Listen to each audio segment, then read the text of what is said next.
भारत की बात। नमस्कार, स्वागत है आपका हमारे खास बुलेटिन खबरें राजनांदगांव में और मैं हूं आपके साथ आस्था सिंह।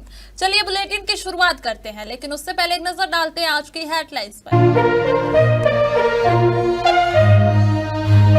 राजनांदगांव में विजय दिवस समारोह, गौरव स्थल से निकली विजय दिवस बाइक रैली। देशभक्ति के रंग में रंगा विजय दिवस। 1971 युद्ध की जीत को किया गया नमन।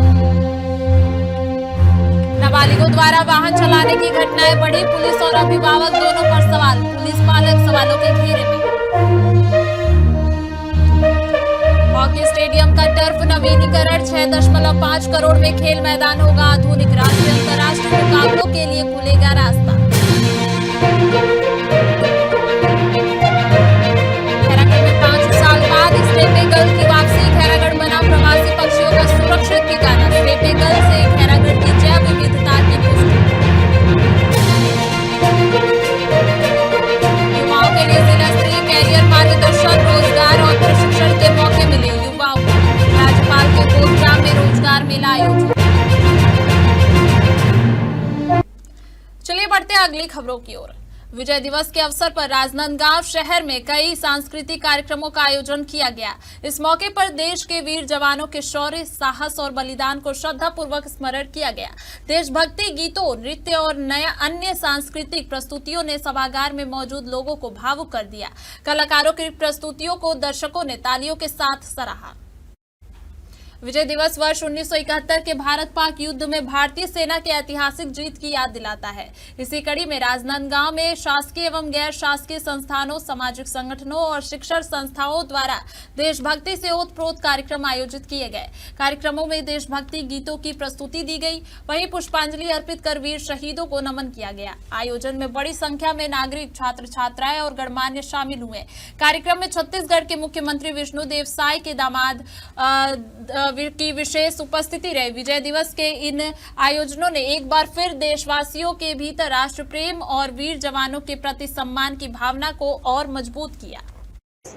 कार्यक्रम का उद्देश्य है कि आम नागरिक को इस मैसेज के जरिए, आम नागरिकों को मैसेज के जरिए देना है कि राष्ट्र के प्रति अपने आप को समर्पित करना है। इसलिए हम ऐसे कार्यक्रम को, देशभक्ति से जुड़े हुए और हमारी छत्तीसगढ़ महतारी से जुड़े कार्यक्रम को हम लेके आगे बढ़ रहे हैं, ताकि आज के नवयुवकों को ये प्रेरणा जाए और देश के प्रति अपने समर्पण भाव को याद करे।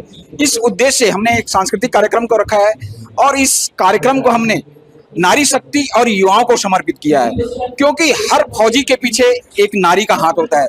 यदि नारी घर को अच्छे तरीके से संभाल लेती है, तभी एक फौजी अपने युद्ध में अपना पूरा समय दे पाता है, अपने तन्मयता से लड़ाई को लड़ पाता है। जी, भारत माता की जय। 16 दिसंबर को 1971 में जो पाकिस्तान और भारत के बीच में युद्ध हुआ था, जिसमें भारतवासियों ने जीत हासिल की थी, उसके उपलक्ष्य में 16 दिसंबर को हर जगह ये विजय दिवस मनाया जा रहा है। राजनांदगांव संस्कार धानी में, गांधी सभा में यहाँ पे आयोजन हो रहा है, जिसमें सांस्कृतिक कार्यक्रम भी इतने अच्छे से मना रहे हैं। इसकी मुझे तहे दिल से, यानी कि इसकी इतनी खुशी हो रही है कि मैं शब्दों में बयान नहीं कर सकती। और सभी कारगिल दिवस को मैं हार्दिक बधाई देती हूँ। आज का दिन 16 दिसंबर, आज का दिन भारतीय इतिहास में गौरवशाली अध्याय रहा है। भारत पाक युद्ध का यह जो युद्ध है, आज के कार्यक्रम ने विजय दिवस समारोह के उसमें हम जो मना रहे हैं, इसके लिए भूतपूर्व संगठन, कल्याण संगठन जो है, जिसके अध्यक्ष हैं राजेश शर्मा जी, इनका तो मैं इनके लिए कहना चाहूँगी और इनके संगठन के सभी सैनिक भाइयों के लिए मैं कहना चाहूँगी कि आज के लिए इतना अच्छा कार्यक्रम इन्होंने किया है। पूरा कार्यक्रम संपन्न हो गया। तत्पश्चात आप ले रहे हैं जो फाइट, उसके विषय में ही मैं बात करना चाहूँगी कि आज का जो भारत पाक जो युद्ध है, इसमें भारतीयों ने नौसेना, जल सेना, वायुसेना सब ने मिलकर, थल सेना सब मिलकर जो लड़ाई जीते हैं, भारतीय ऐतिहासिक जीत दर्ज की। तत्पश्चात बांग्लादेश का जन्म हुआ। आज हम लोग आए हैं राजनांदगांव में, गांधी सभा में आए हुए हैं। आज के इस कार्यक्रम सैनिकों के नाम है विजय दिवस समारोह में आज शामिल हुए हैं हम लोग। बहुत ही अच्छा कार्यक्रम रखा है भूतपूर्व सैनिकों ने और सभी सैनिकों को और उनके परिवारों को विजय दिवस की बहुत बहुत शुभकामनाएं, बधाई देता हूं मैं। और सुबह से इनका कार्यक्रम चल रहा है, दीप प्रज्वलन से शुरुआत हुआ और पूरी सांस्कृतिक कार्यक्रम यहाँ रखी गई है और सारे सैनिक, भूतपूर्व सैनिक यहाँ मौजूद हैं, उनके परिवार मौजूद हैं। आप सबको बहुत बहुत बधाई देता हूँ। धन्यवाद। मैकाल पर्वत श्रृंखला से लगे खैरागढ़ के जंगल अपनी समृद्ध जैव विविधता के कारण राष्ट्रीय स्तर पर फिर चर्चा में है। लगभग 5 वर्षों के बाद खैरागढ़ के रूसी जलाशय में फिर दुर्लभ प्रवासी पक्षी स्टेबेगल की उपस्थिति दर्ज की गई है। पक्षी वैज्ञानिक और विशेषज्ञों ने इसकी पहचान की पुष्टि की है, जिससे यह खोज और भी महत्वपूर्ण हो गई है। विशेषज्ञों के अनुसार स्टेपेगल आमतौर पर समुद्री तटों पर पाया जाने वाला प्रवासी पक्षी है।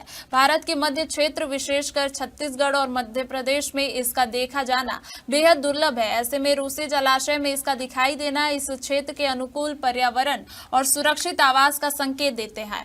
रूसी जलाशय अपनी प्राकृतिक सुंदरता और पक्षी विविधता के लिए पहले से ही जाना जाता है। यह छत्तीसगढ़ का एकमात्र ऐसा क्षेत्र है जहां हर वर्ष कॉमन क्रेन जैसे दुर्लभ पक्षी आते हैं।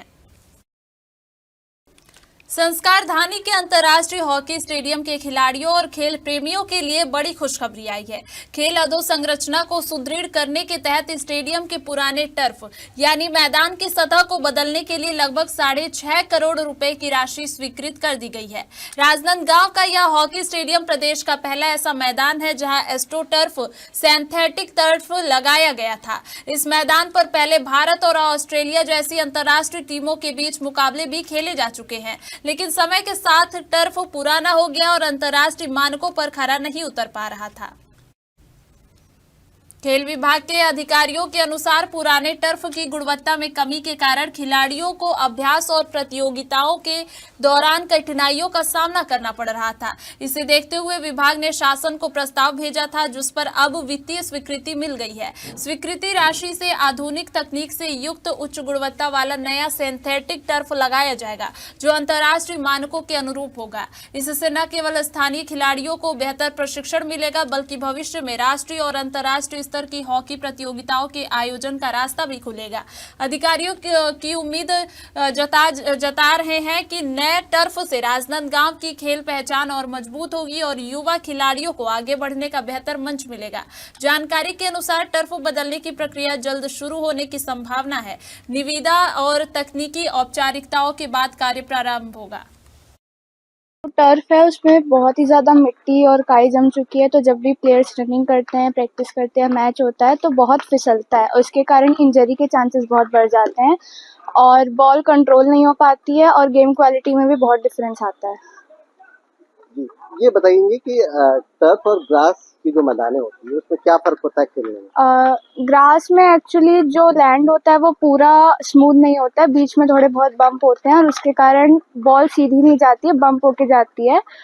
और गेम के स्पीड में भी बहुत डिफरेंस होता है। जैसे ग्रास रूट का जो गेम है वो हल्का सा स्लो चलता है और टर्फ में गेम बहुत ही स्पीड होता है। हाल ही में 6 करोड़ 4 लाख रुपए की घोषणा एस्ट्रो टर्फ जो पीछे उसके रिप्लेसमेंट के लिए राशि राज्य शासन द्वारा जारी की गई है।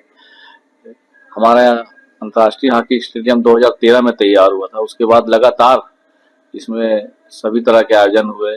लगभग 12 साल की अवधि बीत चुकी है और समय की जरूरत के हिसाब से अब इस टर्फ को बदलने की आवश्यकता थी। यह बहुप्रतीक्षित मांग को राज्य शासन ने, खासकर मुख्यमंत्री ने डॉक्टर रमन सिंह जी से किया गया और उन्होंने इस पर त्वरित कार्रवाई करते हुए उक्त राशि जारी की है। अब जल्द ही उक्त राशि से नया एस्ट्रो टर्फ वहाँ पर इंस्टॉलेशन हो जाएगा। यानी चेंजेस करने के लिए 6 करोड़ 4 लाख कुछ राशि उपलब्ध आ चुका है। इसमें सिर्फ एस्ट्रो टर्फ ही चेंज करेंगे, लाइटिंग का इसमें काम नहीं होगा, सिर्फ मैदान के एस्ट्रो टर्फ में ही काम करना है। इसके लिए शासन से, छत्तीसगढ़ शासन से पैसा प्राप्त हुआ है। तो ये टर्फ जो है वो कितने साल की रहती है और कितने साल में ये टर्फ अपने नांदगांव में एक्स्ट्रा 3-4 साल एक्स्ट्रा चल गया। मिनिमम इसका 10 साल का टारगेट है। विजय दिवस के अवसर पर राजनांदगांव शहर में विविध कार्यक्रमों का आयोजन कर देश के वीर जवानों के शौर्य, साहस और बलिदान को श्रद्धापूर्वक याद किया गया। यह दिवस वर्ष 1971 के भारत पाक युद्ध में भारतीय सेना के ऐतिहासिक विजय की याद दिलाता है, जब भारत ने पाकिस्तान पर निर्णायक जीत हासिल की थी। विजय दिवस समारोह के अंतर्गत कौरव स्थल से भव्य बाइक रैली भी निकाली गई, जिसमें भूतपूर्व सैनिकों के साथ युवाओं ने भी उत्साहपूर्वक भाग लिया। इस अवसर पर शासकीय एवं गैर शासकीय संस्थानों, सामाजिक संगठनों और शिक्षण संस्थानों द्वारा अलग अलग कार्यक्रम आयोजित किए गए। कार्यक्रमों में देशभक्ति गीतों की प्रस्तुति दी गई, शहीदों को पुष्पांजलि अर्पित की गई और वीर जवानों को नमन किया गया। इस दौरान वक्ताओं ने अपने संबोधन में कहा कि विजय दिवस हमें देश की एकता, अखंडता और संप्रभुता की रक्षा के लिए सदैव तत्पर रहने की प्रेरणा देता है। उन्होंने भारतीय सेना के अदम्य साहस और पराक्रम की सराहना करते हुए युवाओं से राष्ट्र सेवा और देशभक्ति के मूल्यों को अपनाने का आह्वान किया। इस मौके पर कार्यक्रम के अंत में 2 मिनट का मौन रखकर शहीदों को श्रद्धांजलि अर्पित की गई। जैसा कि हम सब जानते हैं कि 16 दिसंबर 1971 को भारत पाकिस्तान युद्ध में भारत को ऐतिहासिक विजय मिली थी और इस ऐतिहासिक विजय के चलते ही बांग्लादेश पाकिस्तान से मुक्त हो सका था। हमारे सेनाओं ने वहाँ के 93,000 सैनिकों को घुटने टेकने के लिए मजबूर कर दिया था। पाकिस्तान के 93,000 सैनिक आत्मसमर्पण किए थे। ऐसे वीर सैनिक जिन्होंने उस युद्ध में अपनी शहादत दी, उनको हम सब श्रद्धा सुमन अर्पित करते हैं और हमारे सभी भूतपूर्व सैनिकों का हम नमन करते हैं और उनका मार्गदर्शन हमेशा समाज को मिलते रहे, ऐसी कल्पना करते हैं ताकि हमारे आने वाली पीढ़ी को भी देश सेवा के लिए प्रेरणा मिलते रहे। आज हम इस विजय दिवस के पावन पर्व पर इकट्ठे हुए हैं, जिसमें 16 दिसंबर 1971 को भारत और पाकिस्तान के बीच में जो युद्ध हुआ, उसमें पाकिस्तान को धूल चटाते हुए उनके 93,000 सैनिकों को आत्मसमर्पण के लिए मजबूर कर दिया। यह लड़ाई एशिया की ऐसे सबसे छोटी लड़ाई है जिसमें मात्र 13 दिन में हमने विजय हासिल किया। इस लड़ाई में हमारे भी कुछ सैनिक हताहत हुए, शहीद हुए, उन्हीं को हम श्रद्धांजलि देने के लिए आज यहाँ पर उपस्थित हुए हैं। और इसके पश्चात हमारा बाइक रैली द्वारा जन जागरण का कार्यक्रम रहेगा, जिसमें हम नगर वासियों को प्रेरित करना चाहते हैं, युवाओं और बच्चों को प्रेरित करना चाहते हैं देशभक्ति के लिए। उसी के साथ साथ हम एक कार्यक्रम रखें गांधी सभागृह में, जिसमें देशभक्ति के ऊपर कार्यक्रम रहेगा और बच्चों को प्रेरित किया जाएगा सेना में अपने आप को समर्पित करने के लिए। ये राजनांदगांव का सौभाग्य है कि हमारे पास उन युद्ध के प्रत्यक्ष गवाह हमारे पास उपस्थित हैं। सूबेदार कैप्टन R.K. भारद्वाज साहब, भगवान सिंह साहब, श्यामराव साहब, सक्सेना साहब, जो वार हीरोज हैं 71 के, हमारे साथ उपस्थित हैं। ये राजनांदगांव की बहुत सौभाग्य बात है। आज इन्हीं का हम गांधी सभागृह में सम्मान करेंगे।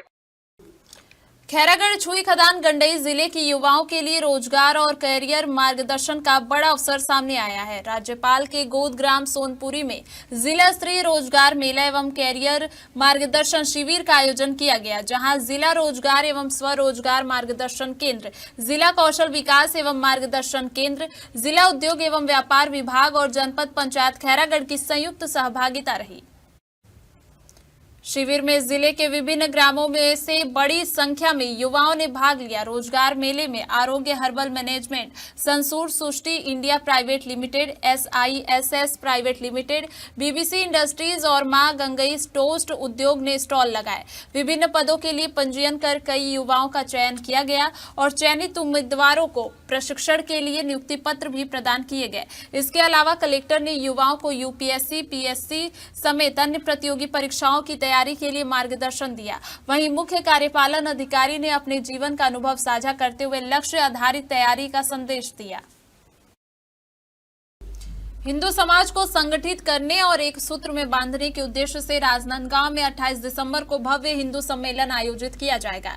इस आयोजन की रूपरेखा और समिति का गठन कर दिया गया है। आयोजन समिति में अरुण गुप्ता को स्वागत समिति का अध्यक्ष, प्रकाश अखिलेश सोनी को सचिव और ज्ञानेश गुप्ता को कार्यक्रम संयोजक के रूप में नियुक्त किया गया है।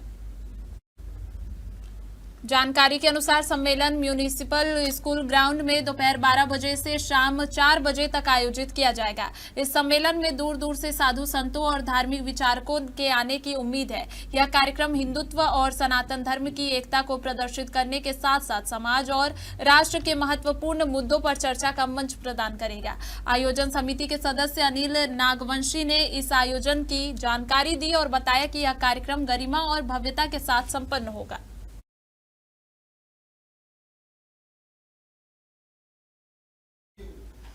वक्त हो चुका है एक छोटे से ब्रेक का। बने रहिए इंडिया टाउन न्यूज के साथ। कभी कभी चेहरे का छुपा दर्द दुनिया नहीं देख पाती है।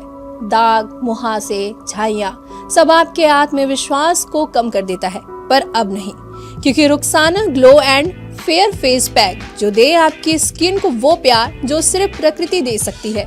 हर लेयर को साफ करे, हर दाग को करे हल्का और आपकी मुस्कान फिर से लौटाए। Because you deserve to glow naturally. Rukhsana herbal beauty product Amazon, Meesho और फ्लिपकार्ट में भी उपलब्ध। अमीन मोटर्स उड़ान ई रिक्शा छत्तीसगढ़ का नंबर 1 ई रिक्शा शोरूम, जहां आपको सभी प्रकार के ई रिक्शा के वैरायटीज उपलब्ध मिलेंगे। हमारा ई रिक्शा काफी मजबूत है और ये सालों साल चलता है, तो आज ही घर ले आइए आरटीओ इंश्योरेंस के साथ। हमारा पता है अमीन मोटर्स, प्यारेलाल चौक, जीई रोड, न्यायालय के पास, राजनांदगांव। 9827174038 7724047008। राजनांदगांव की थाना लालबाग पुलिस ने तेज और प्रभावशाली कार्रवाई करते हुए ट्रैक्टर से बैटरी, अल्टरनेटर और डीजल चोरी करने वाले आरोपी को गिरफ्तार कर जेल भेज दिया है। कार्रवाई में आरोपी के घर से चोरी की गई एक बैटरी, एक अल्टरनेटर और 10 लीटर डीजल बरामद किया गया है। पुलिस के अनुसार प्रार्थी ने 13 दिसंबर 2025 को अपने ट्रैक्टर को घर के पीछे खड़ा किया था। अगले दिन सुबह जब प्रार्थी ने देखा तो ट्रैक्टर की बैटरी, अल्टरनेटर और 30 लीटर डीजल चोरी हो चुकी थी। इस आधार पर पुलिस ने मामला दर्ज कर जांच शुरू की। घटनास्थल से निरीक्षण के दौरान पुलिस को एक छोटा फिट पाना मिला, जिस पर गुलाबी रंग का नेल पेंट लगा था। पूछताछ में मुखबिर से सूचना मिली कि पाना गांव के किशन कुमार कंवर के पास देखा गया था, जिसके बाद आरोपी किशन कुमार कंवर को गिरफ्तार कर कड़ाई से पूछताछ की गई, जहां आरोपी ने चोरी करना स्वीकार किया और चोरी की गई संपत्ति की निशानदेही बताई।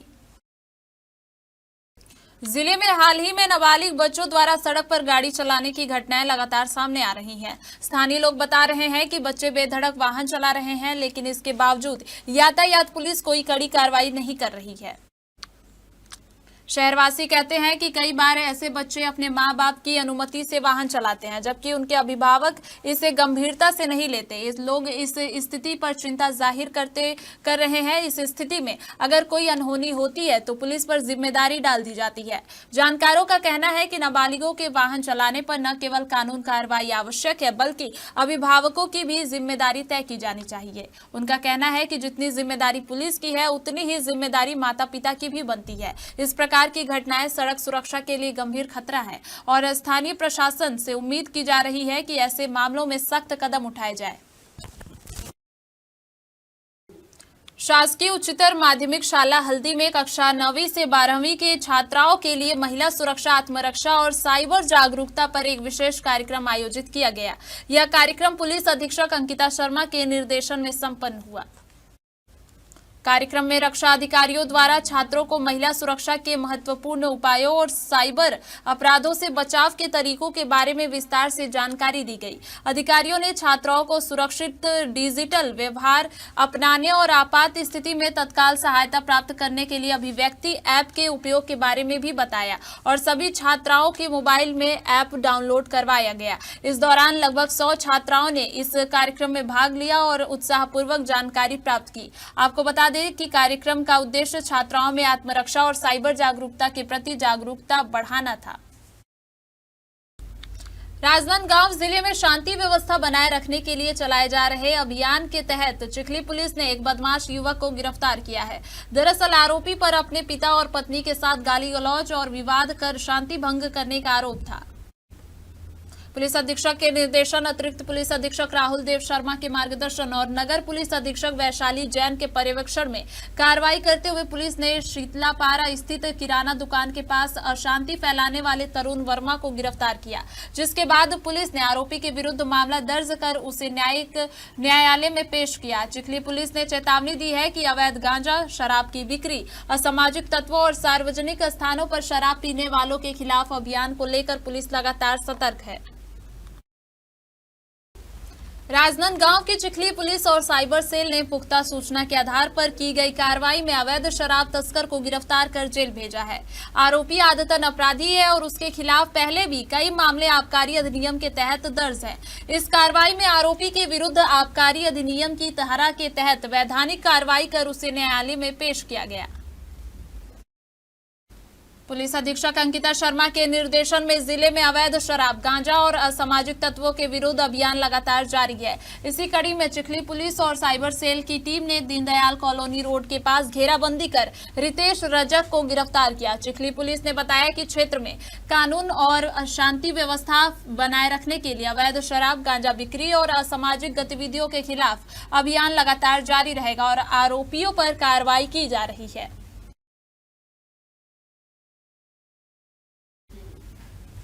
हमारे खास बुलेटिन खबरें राजनांदगांव में फिलहाल इतना ही। देखते रहिए इंडिया टाउन न्यूज, भारत की बात। नमस्कार। आप देख रहे हैं इंडिया टाउन न्यूज, भारत की बात।